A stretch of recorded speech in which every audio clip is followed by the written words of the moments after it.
Nah, untuk parenting kali ini, kita akan sama-sama belajar dari tema 8 Power of Positivity yang akan disampaikan oleh narasumbernya bernama Ibu Febe Frisella. Frisella STH. Beliau adalah penulis buku Journey with You.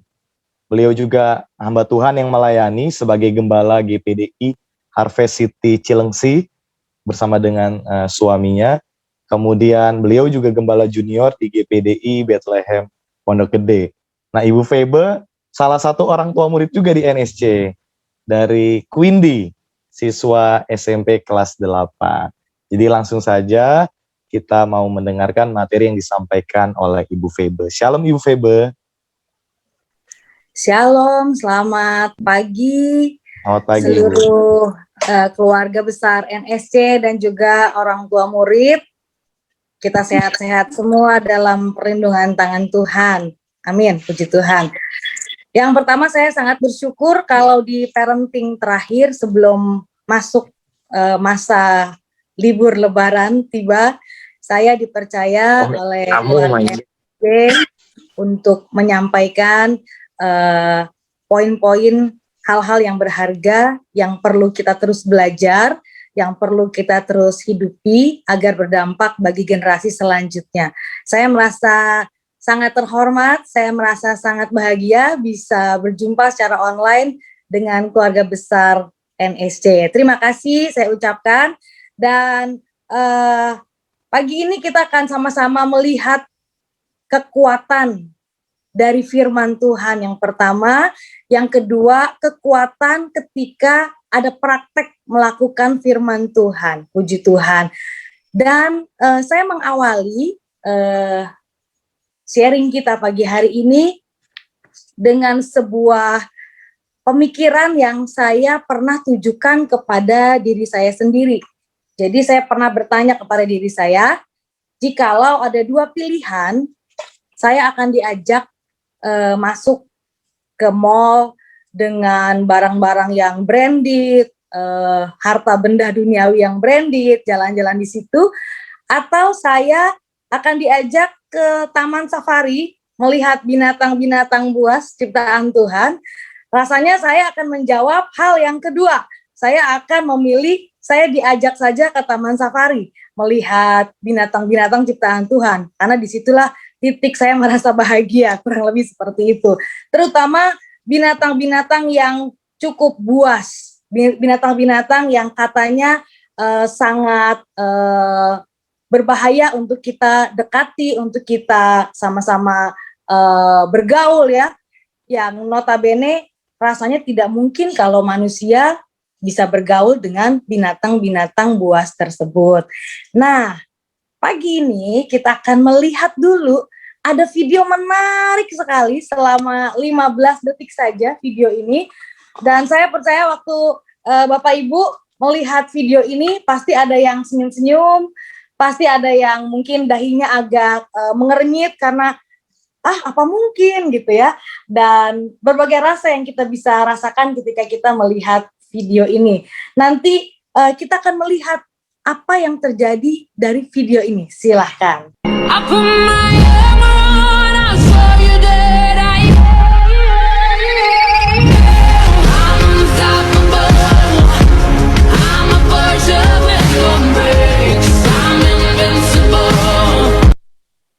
Oke, terima kasih.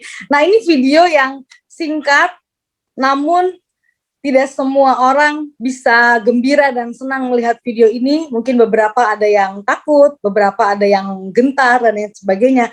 Tapi kalau saya cukup senang melihat video ini. Kenapa?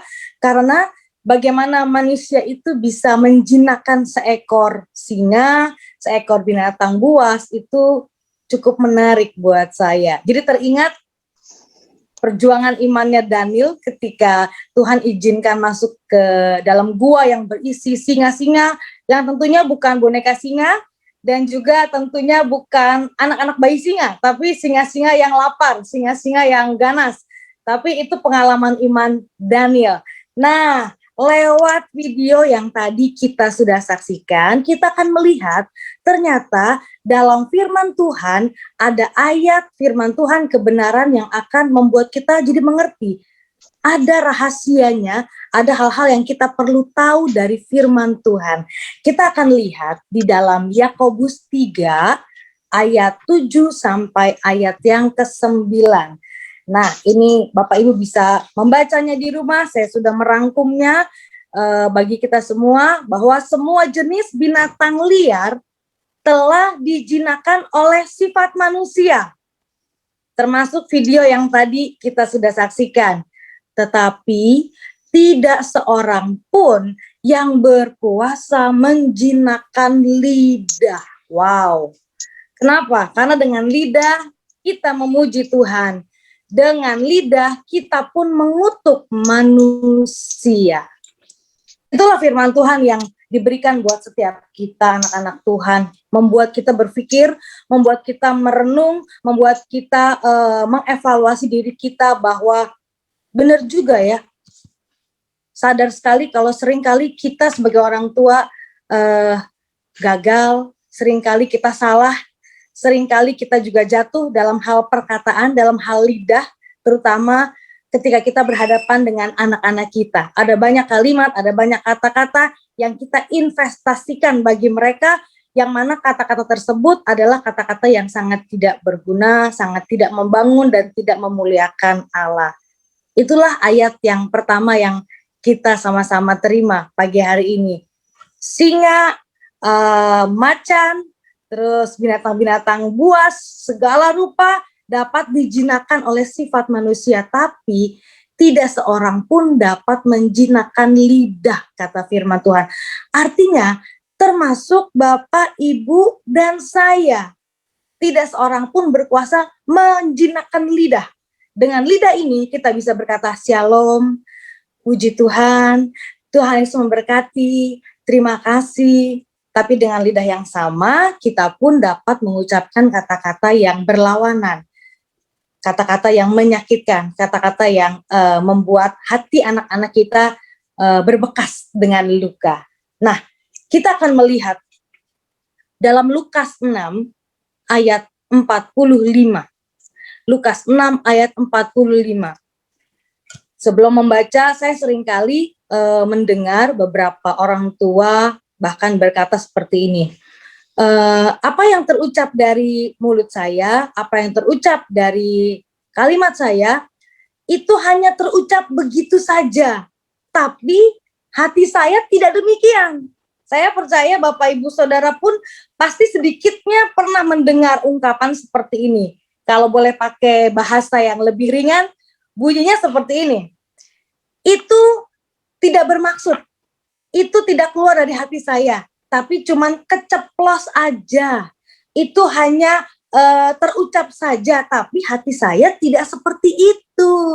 Mungkin kita pun pernah mendengar orang tua kita berkata demikian. Dan ternyata dalam Lukas 6 ayat yang ke-45 dikatakan, orang yang baik mengeluarkan barang yang baik dari perbendaharaan hatinya. Yang baik. Dan orang yang jahat mengeluarkan barang yang jahat dari perbendaharaan yang jahat. Karena yang diucapkan mulutnya, firman Tuhan berkata, meluap dari hatinya. Ini dia kalimat firman Tuhan yang perlu kita aminkan. Apapun yang terucap dari mulut kita, itu berasal dari hati kita. Dan ayat ini saya percaya sangat tidak sesuai dengan kalimat-kalimat, ucapan-ucapan beberapa orang tua yang berkata seperti yang tadi saya sudah ucapkan. Saya tidak bermaksud demikian. Itu hanya keceplos aja.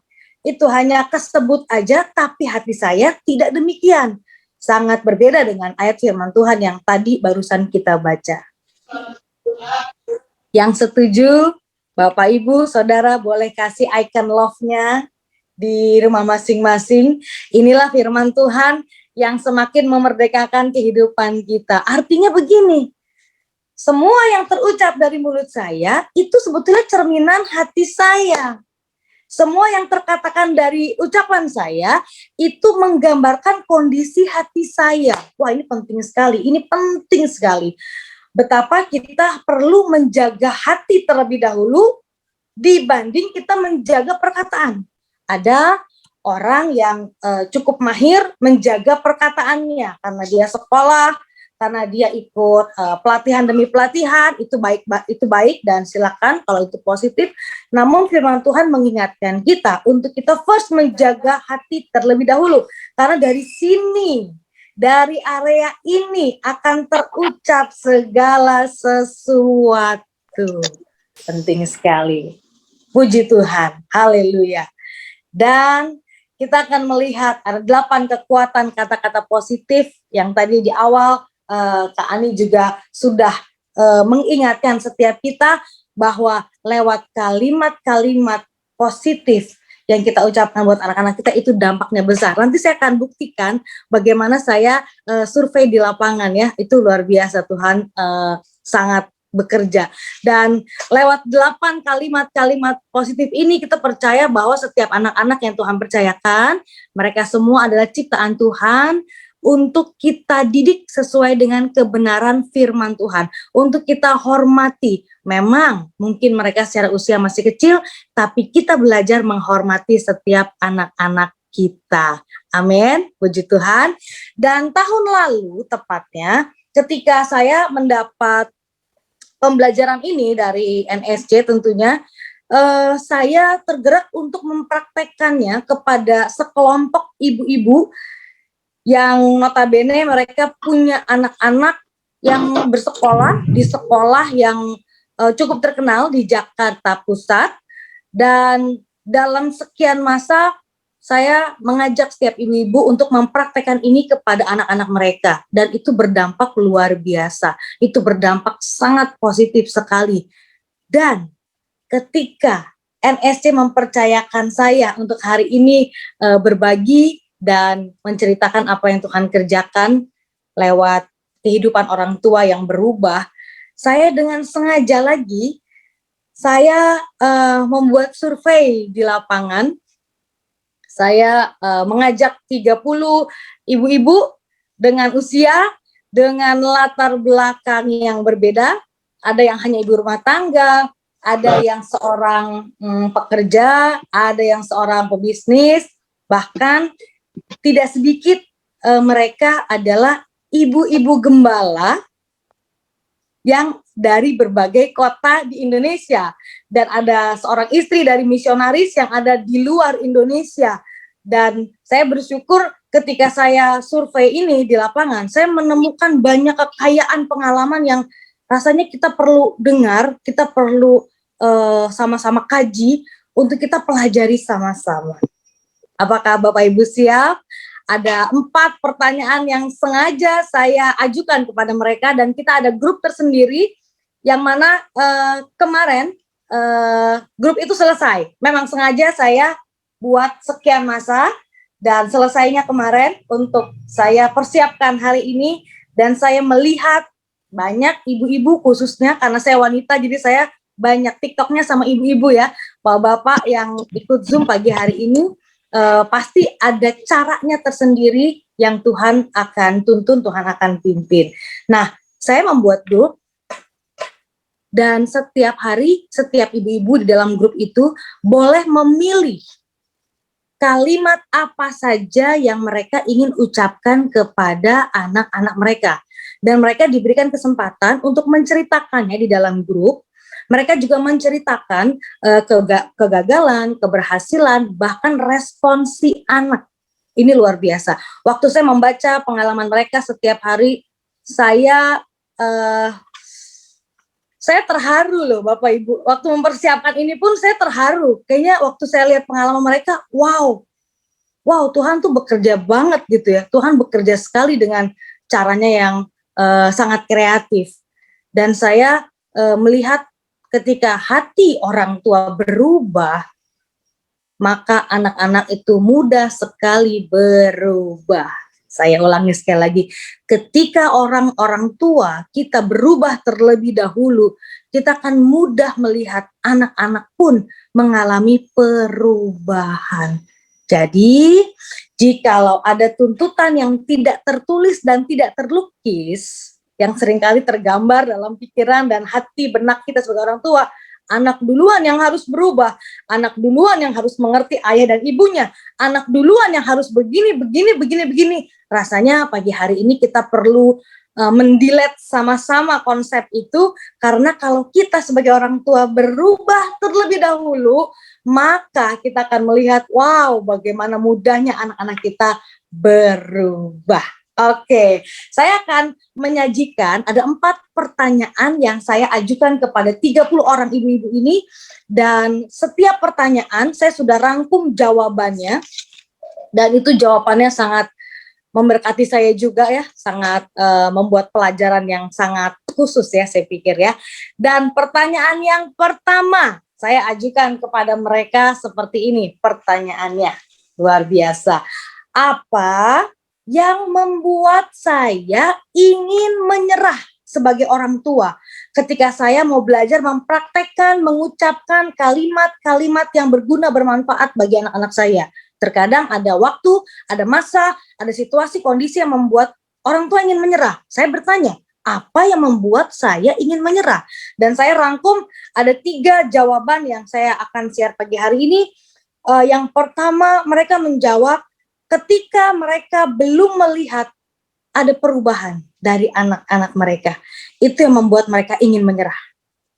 Yang kedua, ketika orang tua secara fisik keletihan, kecapean karena kerja, karena urus rumah tangga, karena banyak hal yang dikerjakan, secara fisik letih, capek, betul-betul kondisinya tidak baik, itu titik-titik di mana orang tua banyak ingin menyerah. Wow, ini saya pun jadi belajar ya, luar biasa. Ini curahan hati orang tua ini cukup dalam saya pikir. Dan yang ketiga, mereka menjawab seperti ini. Hal yang membuat saya ingin menyerah adalah ketika saya sebagai orang tua diacuhkan dan dilawan oleh anak-anak saya. Wow. Dan tahukah Bapak Ibu Saudara, 30 orang tua yang saya survei, mereka memiliki anak-anak dengan berbagai usia. Kalau boleh saya rangkum, usia mereka, usia anak-anak mereka adalah ada yang di bawah 1 tahun, jadi 5 bulan, sampai dengan 18 tahun. Jadi inilah ukuran usia anak-anak, di mana orang tuanya mempraktekkan kalimat ini setiap hari, apa yang terjadi ya. Usianya seperti ini, di bawah 1 tahun sampai 18 tahun. Waktu saya menulis merangkum poin pertama, apa yang membuat saya ingin menyerah? Mungkin Bapak Ibu Saudara pun memiliki tantangan yang sama. Terkadang kita ingin menyerah karena kita dilawan, terkadang kita ingin menyerah karena kita diacuhkan, kadang kita ingin menyerah karena kita seringkali tidak melihat perubahan-perubahan yang baik. Itu suara hati orang-orang tua yang saya sempat tanyakan bagaimana pengalaman mereka di lapangan. Dan yang kedua, pertanyaan yang diajukan buat setiap mereka adalah, saya mengajukan pertanyaan demikian. Apa yang membuat saya tetap mau berjuang? Wow. Apa yang tetap membuat saya tuh mau terus berjuang? Tidak kecewa dan terus mau mencoba lagi dan lagi. Pasti ada alasannya. Kenapa saya sebagai orang tua tetap mau ada perjuangan untuk mengucapkan kalimat-kalimat yang bermanfaat, kalimat-kalimat yang positif, kalimat-kalimat yang berguna bagi anak-anak yang Tuhan percayakan. Dan jawaban mereka adalah, saya rangkum menjadi 3 jawaban. Karena orang tua sadar menjadi orang tua adalah kepercayaan yang Tuhan berikan. Puji Tuhan. Apa yang membuat orang tua tetap mau berjuang? Jawaban yang kedua dari mereka adalah mereka tidak mau menyesalnya belakangan. Ini kata mereka. Mereka tidak mau di kemudian hari, di usia anak-anak mereka yang kian beranjak dewasa, mereka melihat penyesalan karena mereka menginvestasikan kata-kata kalimat yang rusak, kata-kata kalimat yang salah ketika anak-anak mereka masih kecil. Mereka menghindari, mereka melihat kegagalan di masa yang akan datang. Dan yang ketiga, ada satu dan beberapa orang tua murid menjawab seperti ini. Tentu ini membuat saya tersenyum dan sedikit berkaca-kaca ketika merangkumnya. Mereka berkata, apa sih yang membuat mereka tetap ingin berjuang? Mereka menjawab, karena mereka ingat kepada Yesus yang tidak pernah menyerah atas dirinya. Wow, saya mengapresiasi sekali jawaban-jawaban yang jujur dari orang tua murid. Hal yang ingin membuat mereka menyerah itu banyak sekali. Tapi poin-poin yang membuat mereka tetap ingin berjuang adalah mereka menyadari bahwa menjadi orang tua adalah kepercayaan dan mereka tidak mau menginvestasikan sesuatu yang berdampak atas kegagalan masa depan anak. Dan yang ketiga, mereka menyadari bahwa mereka pun punya Tuhan yang bernama Yesus, yang terus-menerus berjuang, terus-menerus mengampuni, terus-menerus tidak menyerah atas mereka sebagai orang tua. Wow, saya diberkati sekali dengan mereka punya curahan hati ya. Saya melihat inilah kaca yang sebenarnya, inilah kaca yang perlu kita terus renungkan. Dikala kita ingin menyerah, mari kita ingat, saya punya Tuhan Yesus. Saya punya Tuhan Yesus yang betul-betul tidak pernah menyerah loh atas saya. Masa saya menyerah kepada anak saya yang baru berusia 9 tahun? Masa saya menyerah kepada anak saya yang baru berusia 12 tahun?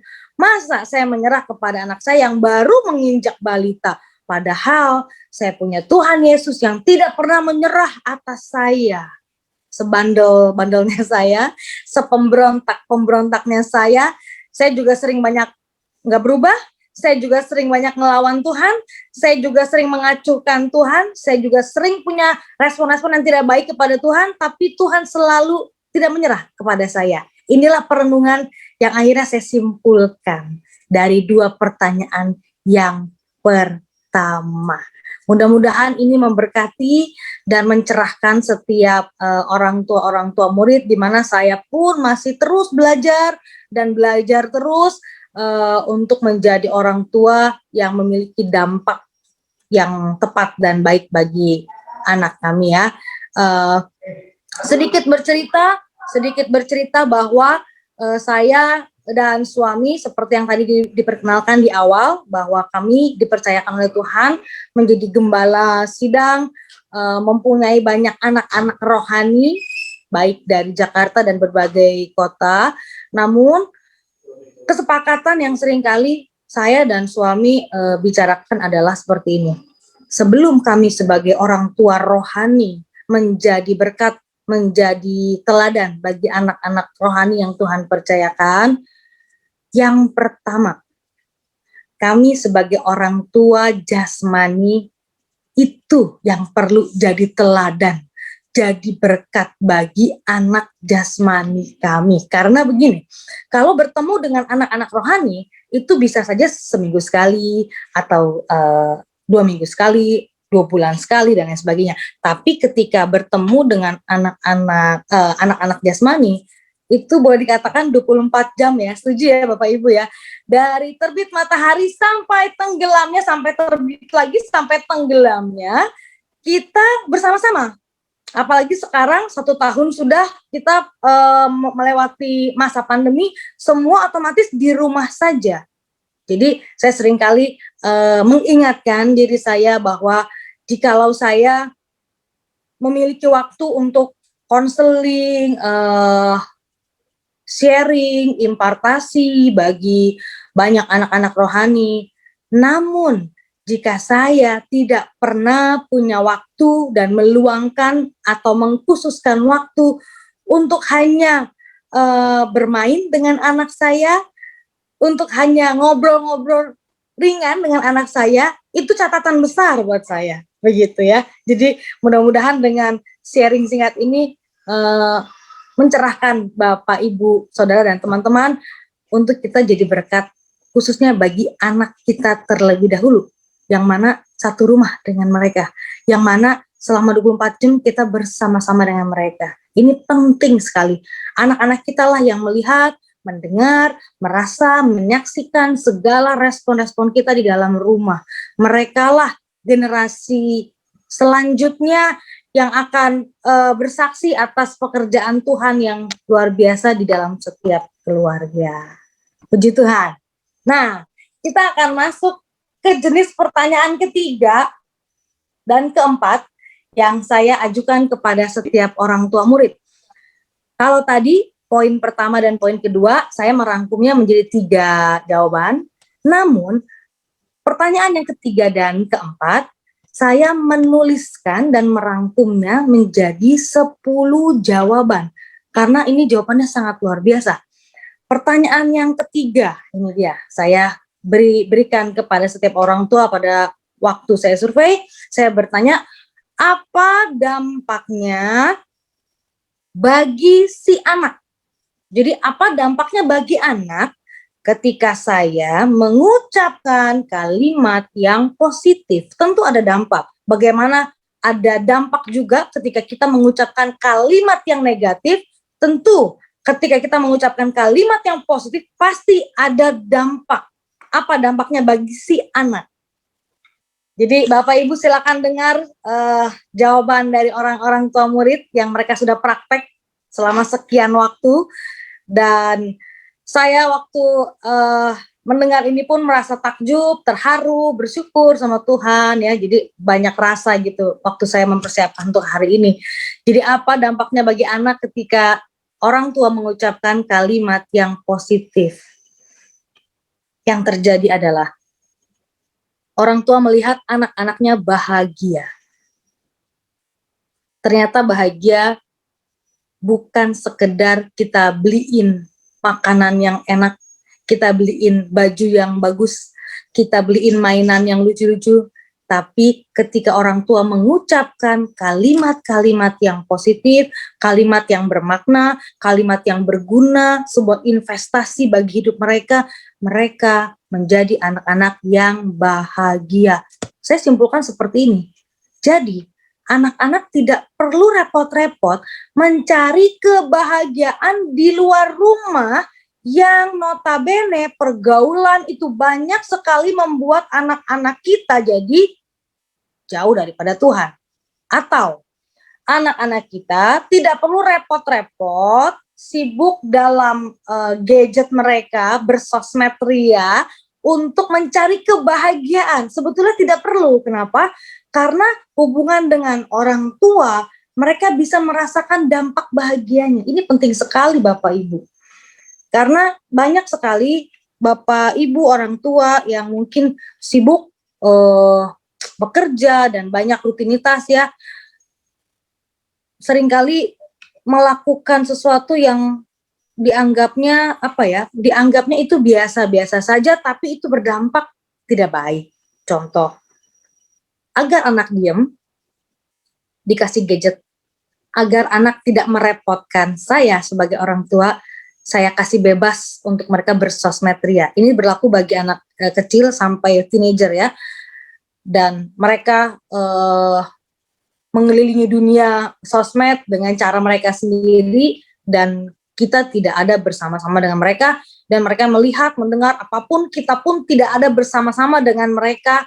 Kita pikir yang penting saya tidak repot, yang penting saya tidak disibukkan. Saya mohon izin bagi Bapak Ibu Saudara yang dimana kita punya anak-anak, boleh nggak kita sepakat ya, kalau kita punya kalimat itu dalam benak kita, supaya saya nggak direpotin sebagai orang tua, udah kasih gadget aja, beliin kuota banyak-banyak biar nggak bikin repot. Kalau boleh saya minta izin.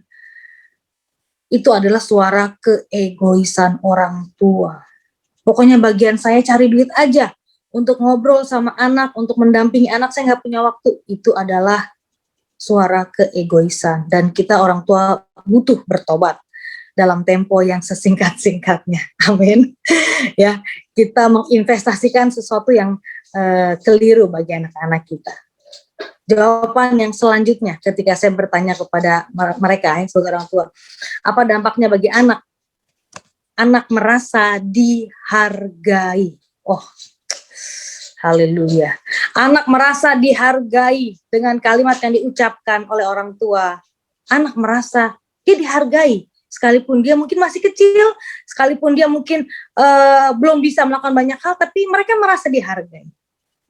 Maukah Bapak Ibu, anak-anak kita merasa dihargai? Ayo dimulai dari kita. Kemudian, mereka melihat bahwa anak-anak mereka bersemangat ketika mendengar orang tuanya mengucapkan kalimat yang positif ini. Ada semangat yang terlihat dari anak-anak mereka. Ada semangat yang terdengar dari ucapan-ucapan si anak. Kemudian, apalagi yang terjadi? Mereka melihat anak-anak mereka menjadi anak-anak yang percaya diri. Wow, luar biasa. Mereka menjadi anak-anak yang percaya diri. Dan mereka menyaksikan anak-anak mereka semakin memiliki perilaku yang baik. Wow, ini luar biasa loh Bapak Ibu. Perilaku baik itu tidak bisa dipaksa. Orang tua biar marah, biar keras, biar tegas untuk menyuruh anaknya berperilaku baik. Kita temukan banyak anak-anak tetap saja tidak berperilaku baik. Karena perilaku baik tidak bisa dipaksa. Itu harus lahir dari hati anak-anak. Dan itu adalah ruang investasi yang orang tua dapat kerjakan loh buat anak-anak. Wah, luar biasa ya. Kemudian anak-anak bisa mengapresiasi dirinya. Ini penting. Lalu anak-anak pun ikut berkata-kata positif. Dampak yang terjadi bagi anak-anak, mereka pun ikut-ikutan berkata-kata positif. Seperti orang tuanya. Mereka lihat orang tuanya, mereka dengar orang tuanya, dan mereka pun ikut-ikutan berkata-kata positif. Kemudian, ini dijawab oleh seorang istri misionaris nih, dari sebuah negara ya, yang negaranya dirahasiakan begitu. Ketika mereka mempraktekkan ini, mereka melihat mata anak-anaknya berbinar-binar. Ketika mereka mengucapkan kalimat-kalimat yang menjadi berkat, ketika mereka berani memulai berkata, kami orang tua, kami bangga dengan kamu. Kamu spesial loh nak bagi kami. Papa, mama percaya sama kamu, kamu pasti bisa, kamu pasti bisa. Gagal itu biasa, tapi ketika kamu mau terus mencoba, itu luar biasa. Mereka praktek. Dan ketika mereka praktek, mereka melihat, wow, mata anak-anak mereka itu berbinar mendengar ucapan-ucapan orang tua. Dan anak-anak mereka mudah untuk punya ketaatan. Dan punya inisiatif membantu orang tua. Wah, ini luar biasa nih. Ada satu orang tua dari sebuah kota di Kupang yang beberapa waktu lalu mengalami bencana ya yang cukup serius. Secara situasi kondisi cukup berat, namun ketika orang tua ini mempraktekkan, mengucapkan sesuatu yang menjadi berkat bagi anaknya, mereka melihat anak-anak tumbuh inisiatif untuk membantu orang tua.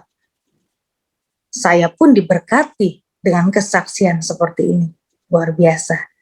Haleluya. Dan kemudian yang keempat ya. Yang keempat, kalau tadi ada dampak bagi anak, kemudian saya penasaran kan, saya tanya kepada orang tua, pertanyaan yang keempat, kemudian apa dampaknya bagi saya ketika saya mengucapkan kalimat yang positif? Oh, ini penting sekali Bapak Ibu. Kalau bagi anak ada dampak, sekarang saya mau bertanya, bagi yang belajar mengucapkannya ada dampak atau tidak? Kalau tidak ada dampak, ya kita evaluasi besar-besaran. Tapi kalau ada dampaknya, mari kita catat, kita pelajari, kita hidup bareng-bareng. Dan saya merangkumnya, saya bersyukur sekali jawaban-jawaban yang mereka ucapkannya. Apa dampaknya bagi saya ketika saya mengucapkan kalimat positif? Yang pertama, mereka menjadi bahagia. Yang kedua, mereka memiliki hati yang damai. Kemudian, mereka punya energi yang positif. Kemudian, mereka memiliki karakter pengendalian diri. Ada kalanya ingin sekali mengucapkan kalimat-kalimat yang menghakimi, kalimat-kalimat yang menegur dengan cara yang salah, dengan keras, tapi dengan mereka belajar mengucapkan 8 poin power positif ini, mereka punya karakter pengendalian diri, bertumbuh dengan sendirinya. Kemudian mereka berkata, ego kami jadi terkikis. Wow. Kemudian mereka terlatih menyangkal diri. Mereka menjadi berkat bagi orang serumah. Serumah. Sebelum kita menjadi berkat bagi RT, RW, kota, bangsa, dan negara, di mana kalimat ini di dalam jejaring tubuh Kristus. Jadi suami dan saya memang ada di dalam jaringan tubuh Kristus. Oleh sebab itu kalimat-kalimat menjadi berkat bagi kota dan bangsa ini sangat familiar kalimat ini ya. Namun sebelum kita menjadi berkat bagi kota dan bangsa, bagaimana kalau kita menjadi berkat di rumah terlebih dahulu? Setuju Bapak Ibu Saudara? Yang setuju boleh kasih jempolnya. Nah itu dia, sebelum kita menjadi berkat di gereja, di tempat pekerjaan, di rekan-rekan bisnis, kita menjadi berkat di keluarga besar, kita menjadi berkat di lingkungan, itu baik sekali. Tapi bagaimana kalau kita berkata kepada diri kita sendiri, yuk kita mulai jadi berkat di rumah dulu. Amin. Nah, kemudian mereka berkata, mereka jadi bertumbuh kepekaannya. Dan mereka bersyukur, mereka bisa menjadi teladan. Ternyata dampak bagi orang tua yang mempraktekannya itu luar biasa. Itu luar biasa. Waktu saya mendengar kesaksian mereka, saya bersyukur ya kepada Tuhan. Ternyata firman Tuhan tidak pernah salah dan tidak pernah mengecewakan. Firman Tuhan itu ya dan amin, pasti sampai selama-lamanya. Ketika kita mempraktekkan apa yang Tuhan ajarkan, dampaknya itu ada dua sisi. Satu sisi bagi anak-anak yang mendengar dan menerimanya, satu sisi bagi kita sebagai orang tua yang belajar mengucapkannya. Ternyata berkatnya itu dua sisi. Ini luar biasa. Bapak Ibu, berkat itu ada di atas kepala orang benar, kata Amsal. Jadi jika sebagai orang tua kita belajar punya gaya hidup, perilaku, respon, perkataan yang benar, posisi berkatnya ada di mana Bapak Ibu? Di sini saya boleh peragakan ya. Jadi posisi berkatnya ada di atas kepala. Itu yang firman Tuhan katakan. Berkat ada di atas kepala orang benar. Jikalau anak kita dapati melakukan kesalahan dan kegagalan, tapi kita sebagai orang tua tetap punya respon dan perilaku serta perkataan yang benar, maka posisi berkatnya ada di sini, di atas kepala. Dekat sekali, luar biasa. Amin. Nah, sebelum saya selesai menyampaikan sharing ini, ada dua ayat yang akan menutup apa yang saya bagikan. Yang pertama dari Amsal, yang kedua dari Yohanes, dan saya rindu kita baca yang dari Amsal 25 ayat yang ke-11. Di rumah masing-masing, silakan Bapak Ibu dapat membaca ayat ini bersama-sama dengan saya di sini ya. Amsal 25 ayat yang ke-11. Dalam hitungan ketiga ya. 1, 2, 3. Amsal 25 ayat yang ke-11. Perkataan yang diucapkan tepat pada waktunya adalah seperti buah apel emas di pinggan perak. Sengaja dibold kata pada waktunya. Perkataan yang diucapkan tepat pada waktunya adalah seperti buah apel emas di pinggan perak. Amsal melukiskannya langsung. Hari yang lalu saya coba melihat informasi berapa sih harga emas yang hari ini katanya semakin naik saja. Saya mendapati informasi bahwa harga emas ada di nilai 926.000. Wow, tinggi sekali ya, tinggi sekali. Kalau hari-hari ini kita jual emas ke toko emas sesuai dengan pengalaman beberapa orang, katanya ada toko emas yang tidak mau terima karena mereka pun berjuang, menjualnya juga susah. Ada yang mau terima tapi harganya amat sangat rendah. Jadi memang kondisi seperti ini membuat harga emas semakin naik. Nah, dari harga emas itu 926, saya coba kalikan dengan buah apel emas. Nah, buah apel itu kan beda-beda ya Bapak Ibu ya. Kalau apel Malang itu kecil apa besar? Kecil ya, warnanya hijau dan bentuknya agak small gitu, kecil-kecil. Tapi kalau apel Fuji, apel Washington itu dia agak lebih besar. Saya coba ambil tengah-tengahnya, apel Washington. Kurang lebih berat apel Washington itu 150 gram. Saya coba kalikan dengan harga emas 926.000 dan saya temukan harga yang fantastis, wah luar biasa. Harganya adalah 138.900.000. Jadi kalau saya boleh membaca Amsal 25 ayat 11 ini lagi dengan nominal yang tadi saya sudah hitung, bunyinya seperti ini. Amsal 25 ayat yang ke-11. Perkataan yang diucapkan tepat pada waktunya seharga 138.900.000. Wow. Bukankah ini investasi yang sangat mahal Bapak Ibu bagi anak-anak kita? Anak-anak kita bisa salah, anak-anak kita bisa gagal, anak-anak kita bisa acuh, anak-anak kita bisa berontak, anak-anak kita bisa cuek, anak-anak kita masih bisa punya dunianya sendiri dan ingin mengatur dunianya sendiri. Tapi kita sebagai orang tua, kita mau belajar dari ayat firman Tuhan yang mengingatkan bahwa kalau saya memiliki perkataan-perkataan yang saya ucapkan tepat pada waktunya, itu harganya luar biasa, berharga, bernilai, dan mahal sekali. Dan yang didapat oleh anak-anak kita seharga itu. Luar biasa. Itu imajinasi saya. Karena ada kata buah apel emas di pinggan perak. Nah, jumlah yang tadi saya sebutkan itu tidak termasuk pinggan peraknya, belum dihitung. Jadi yang sudah dihitung baru apel emasnya. Wow, berharga sekali Bapak Ibu Saudara. Saya akan memberikan contoh beberapa kalimat-kalimat ya yang dapat kita ucapkan bagi anak-anak kita. Misalnya anak-anak kita ketika kita berikan arahan A, tapi dia tidak lakukan, dia malah melakukan B. Itu cenderung membuat orang tua seringkali marah, gelisah, dan ingin menegur dengan cara yang salah. Tapi ketika ada orang tua yang ingin mempraktekkan hal ini, anaknya dipanggil, jadi tidak diteriakin dari jauh ya Bapak Ibu ya, apalagi pakai speaker gitu ya, jangan. Mereka ingat sampai besar.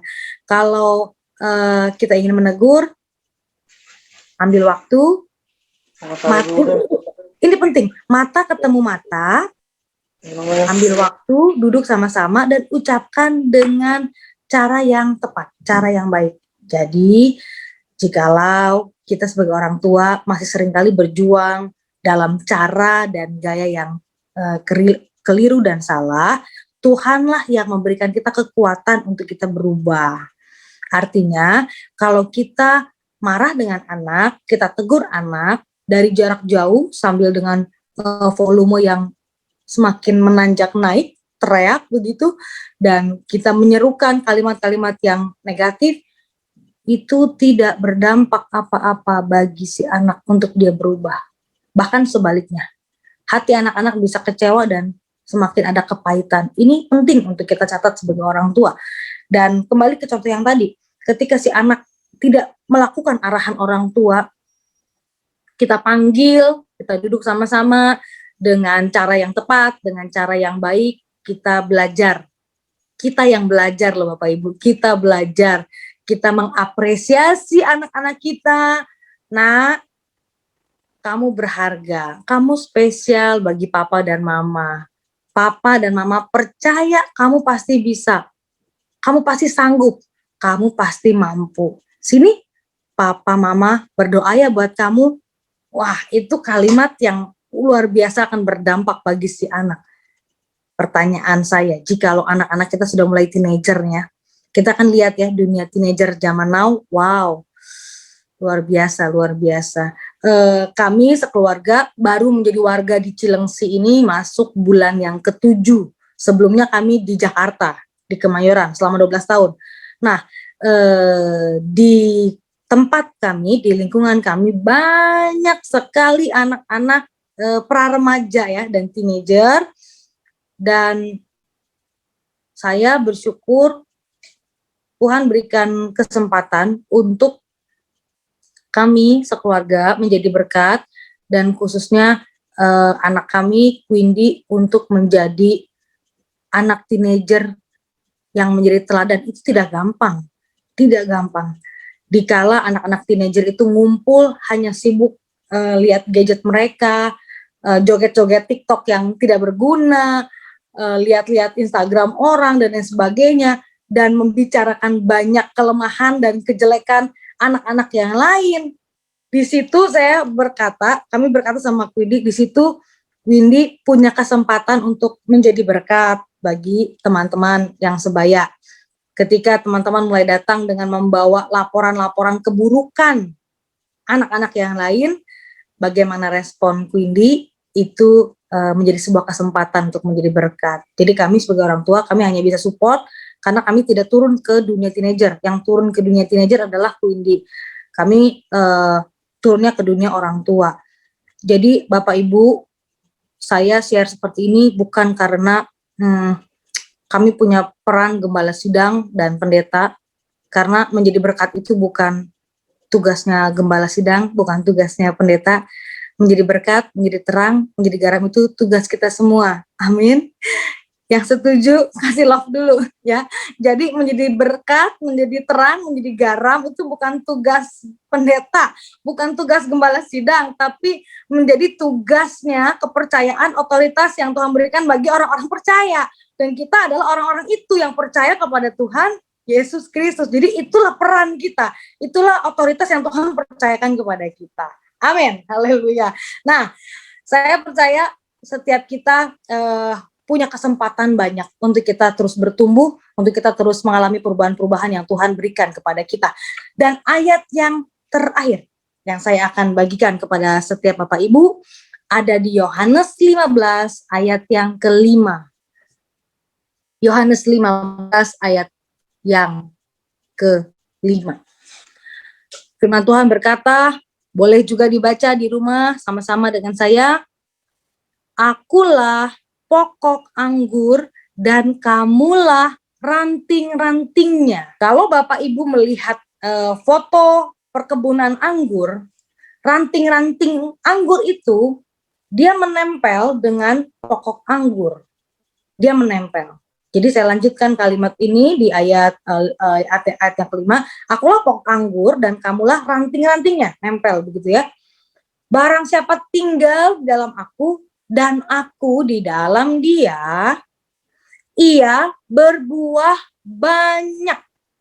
Sebab di luar aku kamu tidak dapat berbuat apa-apa. Nah, sengaja ayat ini saya pakai untuk meng-closing, menutup sharing kita pagi hari ini, bahwa inilah jantungnya nih. Yohanes 15 ayat yang kelima.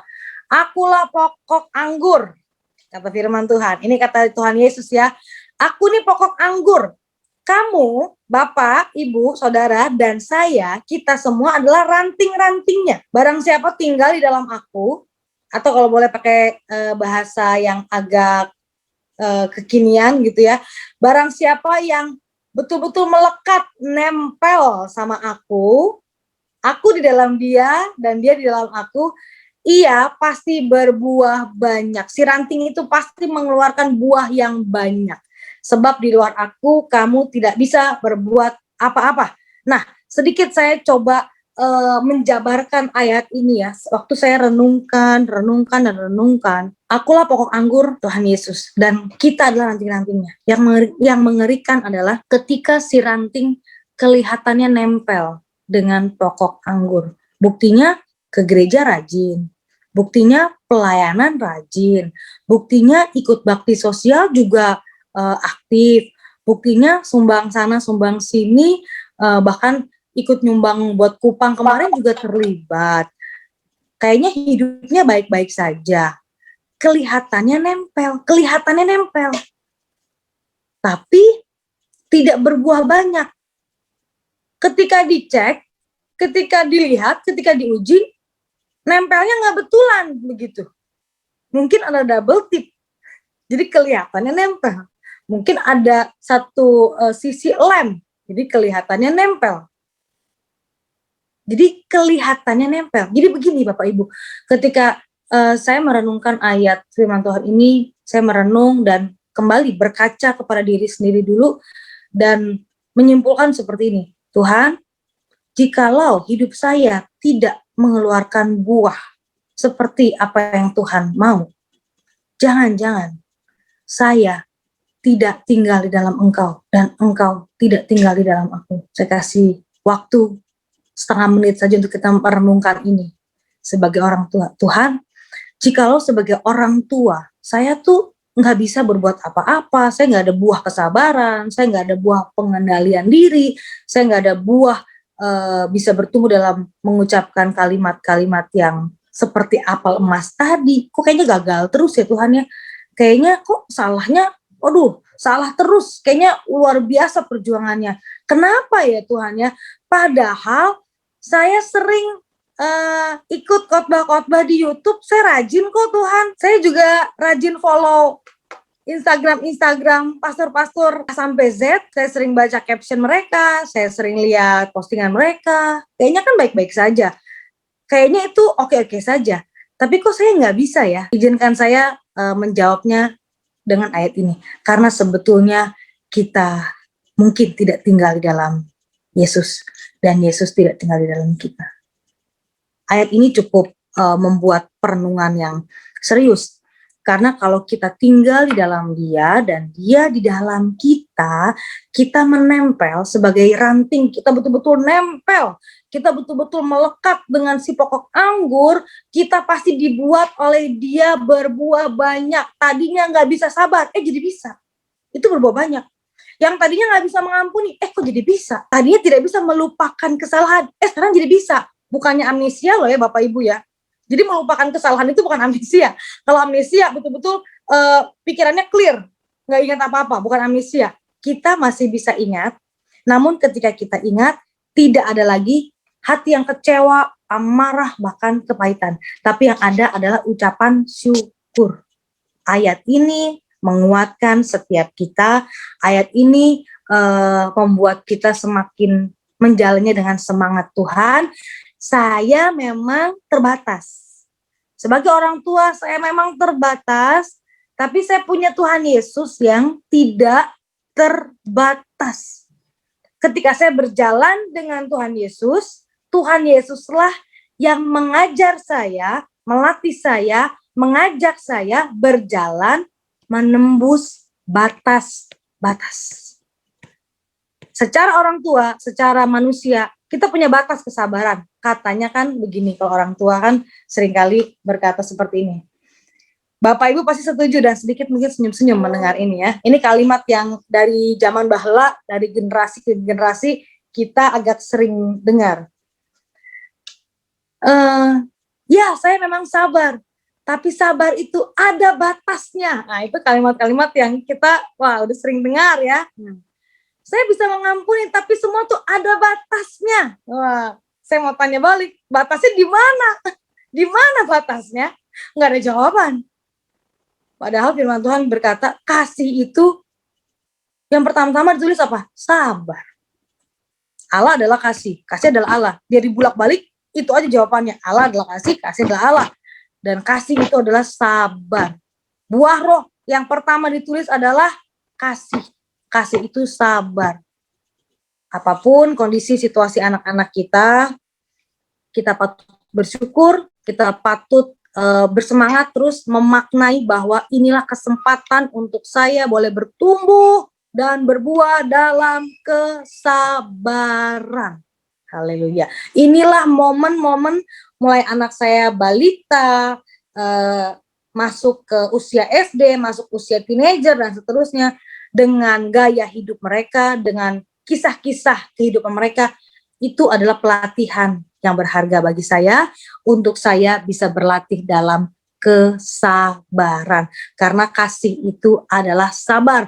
Akulah pokok anggur, kata firman Tuhan. Kamulah ranting-rantingnya. Barang siapa tinggal di dalam aku dan aku di dalam dia, maka ia berbuah banyak, sebab di luar aku kamu tidak dapat berbuat apa-apa. Haleluya.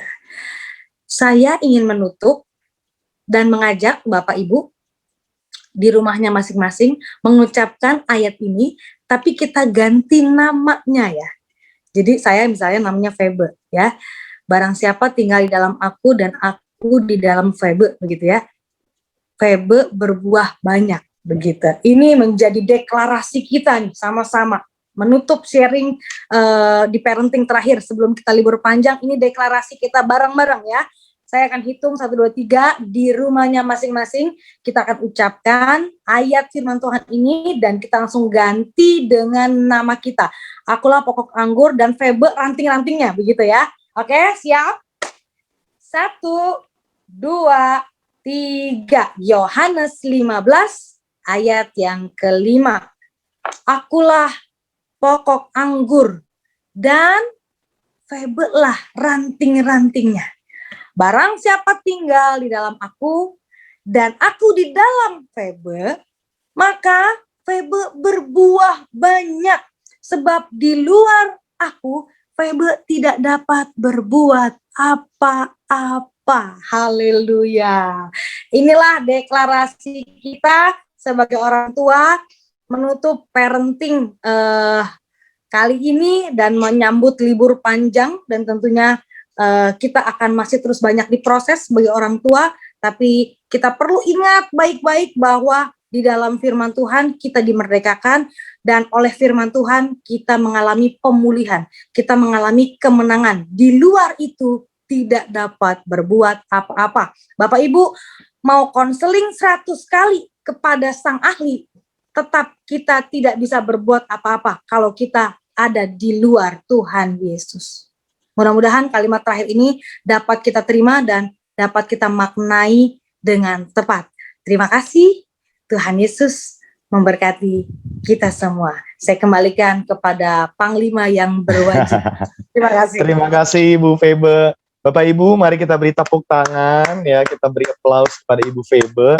Terima kasih untuk materi yang telah disampaikan, sangat memberkati kita semua ya Ibu Bapak. Sebelum saya menyampaikan konklusi, saya mengingatkan sekali lagi, bila Ibu Bapak ada pertanyaan yang hendak disampaikan kepada Ibu Febe, Ibu Bapak silakan menuliskannya di kolom chat. Nanti saya akan bantu membacakan pertanyaan-pertanyaan tersebut dan Ibu Febe akan menjawabnya. Ini pertanyaan yang masuk kepada saya melalui direct message. Yang pertama nih Bu, bagaimana caranya saya dapat berkata positif pada saat saya sedang emosional nih Bu? Karena ketika emosional kan cenderungnya ya kita ingin melakukan atau berkata-kata yang negatif. Seperti itu Bu Febe. Bagaimana menurut pendapat Ibu? Ya, terima kasih Kak Gideon dan orang tua untuk pertanyaan yang pertama. Tentunya pertanyaan ini pasti dialami oleh banyak orang tua. Secara niat, secara kerinduan, ada untuk berkata-kata positif. Tapi ketika dalam kondisi situasi yang sulit, lagi emosi, lagi keletihan, kecapean, gimana tuh caranya, kan begitu ya. Nah, saya mungkin coba menjawab dari pengalaman saja. Setiap orang tua mengerti rasanya emosi itu seperti apa, situasi kondisi yang sulit seperti apa, situasi yang tidak bersahabat seperti apa. Kita semua sebagai orang tua, kita pernah ada di fase seperti itu. Dan fase-fase seperti itu adalah area-area yang iblis paling tunggu-tunggu untuk orang tua. Mohon maaf saya pakai tata bahasa yang mungkin agak sedikit menjijikan ya. Itu adalah waktu-waktu di mana yang iblis tunggu-tunggu untuk menggoda orang tua, mengintimidasi orang tua, untuk memuntahkan, mohon maaf, untuk memuntahkan semua kegelisahannya, kekecewaannya, kepusingannya, kebaperannya, dan keself-pitiannya dan lain sebagainya. Itu momen-momen yang paling iblis tunggu-tunggu. Seringkali banyak orang tua pun konseling kurang lebih seperti ini. Saya mau Bu, bukannya nggak mau. Saya juga rindu, tapi waktu mempraktekannya dan ketika situasinya agak sulit ya, gimana tuh caranya? Caranya adalah ketika hati ingin mencurahkan semua kekesalan, belajarlah untuk tinggal tenang. Firman Tuhan, balik lagi ke firman Tuhan. Jadi saya belajar ya Bapak Ibu Saudara, saya everything pertanyaan-pertanyaan, saya nggak mau jawab pakai logika positif, nggak mau gitu loh. Saya nggak mau menjawab pakai pandangan-pandangan yang positif. Saya maunya jawab pakai firman Tuhan. Itu aja. Itu udah harga mati tuh, begitu. Jadi bagaimana tuh Bu caranya? Firman Tuhan bilang begini, ingetin buat setiap kita, dalam tinggal tenang dan percaya terletak kekuatanmu. Tapi masih emosi Bu, gimana? Ya udah balik lagi ke firman Tuhan. Dalam tinggal tenang dan tetap percaya, disitulah letak kekuatanmu. Waktu kita bisa menjadi kuat karena kita belajar mempraktekkan firman Tuhan. Dalam tinggal tenang, mulut kita, lidah kita ingin mencurahkan semua kemarahan ya dan kekesalan. Terus Tuhan ingetin, dalam tinggal tenang terletak kekuatanmu. Dalam tetap percaya kepada Tuhan terhadap ini ya, saya kasih terhadap janjinya nih, ini kan janjinya nih. Dalam tinggal tenang dan tetap percaya pada janjinya, ini kekuatanmu. Jadi kekuatan kita bukan karena kita pernah dikonseling oleh konselor siapa, no sama sekali. Saya cukup agak to the point memang dalam hal-hal seperti ini, karena saya menemukan Bapak Ibu Saudara, banyak orang tua punya pemikirannya perlu dimerdekakan. Banyak orang tua berpikir, kalau saya konseling sama si ABC dan didoakan oleh ABC, saya merasa tenang. Ya, tenang detik itu mungkin iya, tapi tidak akan berdampak, karena harus ketemu sama firman Tuhan. Karena harus ketemu dengan apa yang Tuhan perbuat dalam hidup kita. Dalam tinggal tenang, terletak kekuatanmu. Jadi ketika emosi meledak-meledak, ingin mengucapkan hal-hal yang tidak baik kepada anak, ingat baik-baik, dalam tinggal tenang terletak kekuatanmu. Dalam tetap percaya pada janji Tuhan terletak kekuatanmu. Ambillah waktu untuk tenang. Bagi ayah, bagi ibu, tenangkan diri, minta hikmat dari Tuhan, dan waktunya akan Tuhan berikan untuk kita bisa mengucapkan teguran kita mungkin dengan cara dan waktu yang lebih tepat. Itu saja mungkin yang saya bisa bagikan. Terima kasih Ibu Febe. Jadi firman Tuhan ya, kembali lagi ya, yang menjadi pedoman kita ya. Jadi ketika kita mulai merasa emosional ya kan, padahal kita sudah punya niatan yang baik. Nah, tadi Ibu Febe mengingatkan kita bahwa ya kita harus balik lagi apa kata firman Tuhan ya. Lalu tadi juga diingatkan bahwa harus tinggal tenang. Tenang di sini tentu tenang di dalam hadirat Tuhan.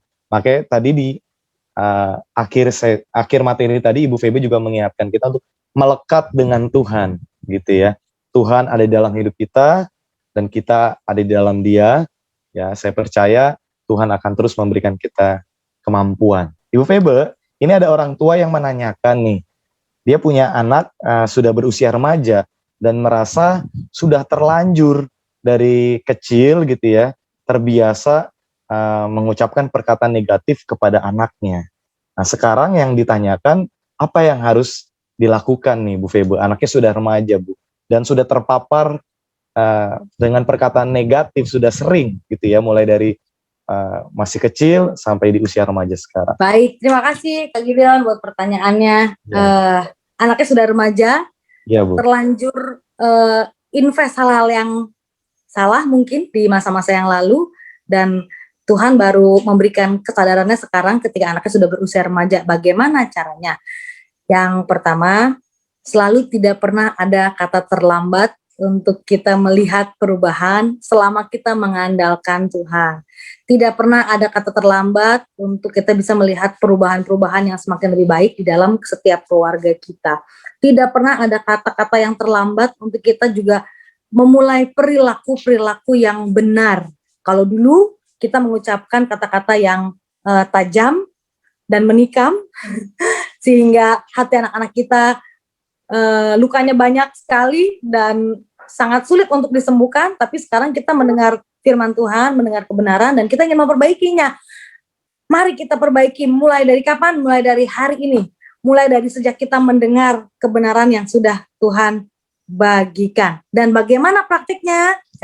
Kak Gideon, mungkin saya boleh memberikan contoh ya. Tidak ada salahnya ketika anak sudah, silakan Bu. Iya, tidak ada salahnya ketika anak itu sudah dewasa, sudah mulai remaja. Artinya kita bisa ngobrol nih, one on one, kita bisa sharing one on one. Ambillah waktu untuk kita one on one dengan anak-anak kita. Ambillah waktu untuk kita ucapkan dari hati ke hati, tidak diganggu gadget, tidak diganggu oleh kesibukan yang lain. Betul-betul me time berdua sama anak dan ucapkan. Yang pertama, ucapkan maaf kita. Wow, anak kalau melihat dan mendengar orang tua dengan rendah hati mengucapkan maaf, wow, hati mereka tuh disentuh loh. Hati mereka itu mengalami sesuatu gitu. Oh, orang tuaku kok bisa ya mengucapkan maaf untuk hal-hal yang dulu mungkin pernah dilakukan waktu saya masih kecil. Mungkin saya pernah dipukul, mungkin saya pernah diucapkan kalimat yang mohon maaf ya, tidak pantas, misalnya dasar kamu anak yang tidak berguna. Wah, itu terngiang gitu sampai dia gede. Kok orang tua saya bisa mengakui dengan rendah hati? Itu menjadi teladan. Saya bacain di Amsal 28 ayat 13-nya. Siapa menyembunyikan pelanggarannya tidak akan beruntung. Boleh nggak saya kasih contoh ya, menyembunyikan pelanggaran itu kayak gimana? Mungkin begini contohnya. Mama, papa marah sama kamu. Memang kamu pantas dimarahin. Nah, gitu. Memang kamu pantas dipukul. Nah, orang tua menyembunyikan dia punya perilaku, menyembunyikan pelanggarannya. Kamu pantas diperlakukan seperti ini. Kamu begini. Jadi kata-kata yang menuntut itu terlontarnya banyak. Kata Amsal, tidak akan beruntung. Kita nggak dapat untung kalau kita melakukan hal seperti itu. Tetapi ini dia, ini saya seneng nih ayat ini. Tetapi siapa mengakuinya dan meninggalkannya akan disayangi. Oh, haleluya. Kalau kita mau menjadi orang tua yang disayangi oleh anak-anak kita, mari lakukan ayat ini. Akui dan tinggalkan. Akui dan tinggalkan.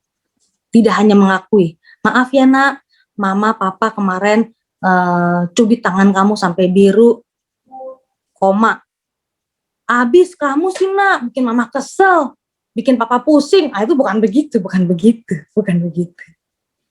Nah, minta maaf papa, mama, waktu kamu kecil seringkali ucapkan kamu anak yang tidak berguna, yang menyusahkan papa mama. Papa mama menyesal atas perkataan itu. Papa mama minta maaf dan doakan papa mama supaya papa mama pun bisa mengalami perubahan yang lebih baik. Terus pelukan sama anak. Pasti itu investasi yang luar biasa. Sekalipun di masa-masa yang lalu pernah ada catatan-catatan yang mengecewakan. Jadi Bapak Ibu Saudara, lewat pertanyaan Kak Gideon, saya menyemangati untuk setiap kita orang tua bersama Yesus. Sekali lagi, yuk kita mengalami perubahan, kita mengalami pembelajaran yang sangat berharga. Kata Tuhan begini, belajarlah daripadaku, karena aku lemah lembut dan rendah hati, dan jiwamu akan mendapat ketenangan. Jiwa itu apa? Pikiran, perasaan, kehendak. Pikiran bisa tenang, perasaan bisa tenang, kehendak kita bisa dalam ketenangan. Kalau kita belajar lemah lembut dan rendah hati. Yesus nggak pernah berkata seperti ini, belajarlah daripada aku bagaimana membuat catering dadakan 5 roti dan 2 ikan. Belajarlah daripadaku bagaimana meredakan angin badai, belajarlah daripadaku bagaimana mencelikkan mata orang buta, dan bagaimana membangkitkan orang yang sudah mati seperti Lazarus. Nggak ada ayat seperti itu. Tapi belajar daripadaku sebab aku ini lemah lembut dan rendah hati, maka jiwamu akan mendapat ketenangan. Baiklah, kita sebagai orang tua mengaminkan ayat ini. Tuhan, sebagai orang tua, saya yang perlu belajar lemah lembut, saya yang perlu belajar rendah hati, agar jiwa saya ini tenang. Kalau saya mengalami ketenangan, saya bisa berdampak positif dan menjadi teladan bagi anak-anak saya. Oke, dulu saya pernah salah. Oke, yang kemarin pernah ada kalimat-kalimat yang tidak berguna. Ini waktunya saya mau ambil momen, saya mau belajar dengan rendah hati, ajak ketemu anak saya, ngobrol hati ke hati untuk minta maaf, dan saya mau meninggalkan itu. Maka dampaknya apa? Saya akan disayangi. Puji Tuhan. Itu saja Kak Gideon. Wow, terima kasih Ibu Febe. Jadi langkah pertama harus punya kebesaran hati ya Ibu Febe ya, untuk mau mengakui kesalahan kita, apalagi sudah bertahun-tahun dilakukan, maka kita sebagai orang tua mesti berbesar hati minta maaf ke anak ya Bu Febe ya, dan mulai berkomitmen untuk menata diri ya kan, memperbaiki kelakuan tadi ya, berubah supaya kita bisa jadi teladan buat anak-anak kita. Terima kasih Bu Febe, luar biasa sekali.